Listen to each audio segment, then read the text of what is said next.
شادی کو اتنا مشکل نہ بنا دے، بلکہ روایتوں میں آتا ہے وہ شادی سب سے اچھی ہے کہ جس کا بوجھ کم ہو. تو ماں باپ پر بھی بوجھ کم ہو. اللہ کرے کہ خاص طور پہ لڑکے والوں کی طرف سے جو ہے نا اگر یہ پیغام ملنا شروع ہو جائے کہ ہمیں کچھ نہیں چاہیے اور ہم بغیر جہیز کے، یا جو مختصر یہ جہیز ہوتا ہے، ہماری میمنی میں کہتے ہیں چادر مسلح میں، بھائی اگر چادر مسلح کے ساتھ یعنی مختصر 2-4 چیزیں آپ دے دیں لیکن کوئی ڈیمانڈ نہ ہو. واقعی شادیاں بہت مشکل ہوتی جا رہی ہیں، بڑی مہنگی ہوتی جا رہی ہیں. اور پھر اس میں جو ہے نا وہی والی بات ہے کہ انہوں نے اتنا دیا تو ہمیں اتنا دینا ہے. اچھا اس میں جو ہے نا میرا خیال ہے اسٹینڈ لینا پڑے گا نوجوانوں کو. خود لڑکا اگر اپنے ماں باپ کو کہہ دینا کہ میں نے جب بیوی میری ہے تو پھر اس سے کیا لینا ہے، بھائی میں نے آگے بھی زندگی پر میں نے اس کے ساتھ اس کی خیر خواہی کرنی ہے، اس کی نان نفقے کا خیال رکھنا ہے، تو یہ ڈیمانڈ والا پروگرام چھوڑ دے اور انشاءاللہ وہ کہے کہ ہم نے کچھ نہیں لیا. اگر اسٹینڈ لے لیں تو ہو جاتا ہے ماشاءاللہ، اور پورے خاندان میں آپ کی نیک نامی بھی ہوگی، یہ رواج پوری زندگی عزت ہوگی. اور بعض اوقات تو اتنا زیادتی ہوتی ہے. میں نے دیکھا اشفاق بھائی، مجھے ایک شادی اس لیے یاد ہے کہ ہمارے قریبی رشتہ داروں میں وہ شادی ہوئی، لیکن اس پوری سٹوری کا انجام بہت خوبصورت ہوا تو مجھے بڑا اچھا لگا. بہروز بھائی ہوا یہ کہ ایک میمن کمیونٹی میں ہمارے ایک رواج ہے کہ ایک کمیونٹی میں کہ شادی کے لیے لڑکی والوں کو گھر لے کے دینا ہوتا ہے. تو گھر لڑکے کو مل گیا اور شادی ہو گئی. بعد میں اس لڑکے کو پتا چلا کہ یہ گھر دینے کے لیے سسرال والوں نے اپنا گھر بھیج دیا اور وہ خود کرائے کے گھر میں چلے گئے.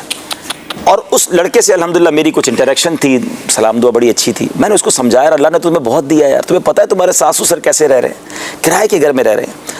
اللہ اس لڑکے کو سلامت رکھے، اس نے اپنا گھر بیچا، اپنے سسرال والوں کو واپس گھر دلایا، اپنے ماں باپ سے مشورہ کیا پہلے اور پھر اپنے ماں باپ کے ساتھ رہنا شروع ہو گیا. بولا میں آپ کے ساتھ رہوں گا، آپ کی خدمت کروں گا، کیونکہ میری وجہ سے میرے سسرال وہ بھی تو ماں باپ ہے نا، اور وہ کرائے کے گھر میں چلے گئے اپنا گھر چھوڑ کر. آپ جو اشفاق بھائی نے جملہ کہا نا، اب تک اس بندے کی اپنے سسرال میں جو عزت ہے نا، یعنی وہ رو کے دعائیں کرتے ہیں اس کے لیے کہ ایسا داماد کب ملے گا کہ جو ہمیں گھر لے چکا اور گھر بیچ کر واپس ہمیں گھر دلایا.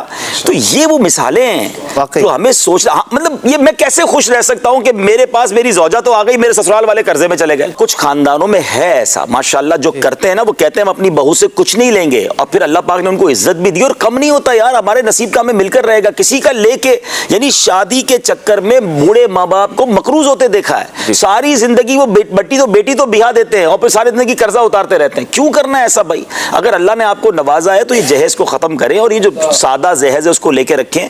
ہماری بہنوں کی عمریں بڑھ رہی ہیں، شادیاں نہیں ہو رہی. اچھا لڑکے بھی پریشان ہیں. دیکھیں گناہوں کے دروازے کیوں کھول رہے ہیں کہ شادی کو اتنا بوجھ، اتنا مشکل، اتنا مہنگا کر دیا گیا کہ غریب آدمی تو سوچ کے حیران ہو رہا ہوتا ہے کہ اتنی بڑی دعوت بھی کرنی پڑے گی. شادی کے لیے کوئی دعوت کی ضرورت نہیں ہے بہت بڑی، بھائی آپ گھر کے لوگوں کو 4 دوستوں میں ولیمہ کر لیں.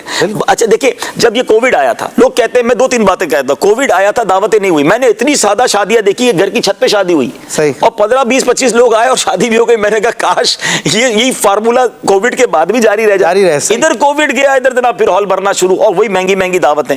دوسرے نمبر پر کووڈ نے تو بہت چیزیں سکھائی نا. جب یہ کووڈ کے بعد پابندیاں تھیں، میں تو اتنا حیران، میں ایک دعوت میں کھانا کھا کے باہر نکلا 9:30 اس کے بعد بجے. اللہ اکبر. میں کہا یا اللہ یہ پاسبل ہے. اچھا جب ہم کہتے تھے نا دعوت جلدی کر دو تو کہتے ہیں مہمان نہیں آتے. اور بھائی قانون کے چکر میں تو سارے آ گئے. آپ اپنا قانون بنا لینا کہ بھائی ہماری دعوت 9 بجے. اچھا میں کچھ سوسائٹی ان کو جانتا ہوں، کمیونٹیز کو میں نام نہیں لینا چاہتا آن ایئر، بڑا اچھا لگا مجھے انہوں نے دعوت دی. کہا ابھی بھائی 9 بجے کھانا شروع ہو جائے گا، آپ لیٹ آئیں گے تو کھانا شروع ہو چکا ہوگا. اور واقعی پورے 9 بجے کھانا شروع کر دیتے ہیں وہ ہر شادی میں.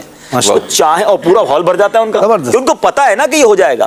تو ہم اگر چاہیں ولنگ ہو تو ہمارے خاندانوں سے، ہماری کمیونٹی سے جہیز بھی ختم ہو سکتا ہے. جو سنت کا جہیز کا ہے وہ رکھیں، باقی یہ ڈیمانڈ پروگرام ختم کریں اور شادیوں کو سستا کر دیں. شادیوں کو لوگوں کا کام ہی باتیں کرنا ہے. بہروز بھائی آپ 10 لاکھ کا کھانا کھلا لیں، انہوں نے پھر بھی کہہ دینا فلاں آئس کریم کیوں نہیں رکھی، کنجوسی کی ہے. جب 10 لاکھ کے بعد بھی یہ سننا ہے تو 50,000 میں بھی سن لو یار، 9.5 لاکھ بچا لو، ان کو عمرے پہ بھیج دو میاں بیوی کو. کھانوں پہ اتنا خرچہ کرنا ہے، اس سے بہتر ہے یار کوئی ڈھیکی کا کام کر لیں، کسی اور کی شادی کرا دیں. تو بہت زیادہ اس پہ خرچ ہو رہا ہے. اللہ کرے کہ ہم سادگی کریں. اور خاص طور پہ اگر آپ لڑکے والے ہیں یا آپ خود شوہر ہیں یا لڑکے ہیں تو آپ سامنے ڈیمانڈ یہ کر دیں کہ مجھے کچھ نہیں چاہیے.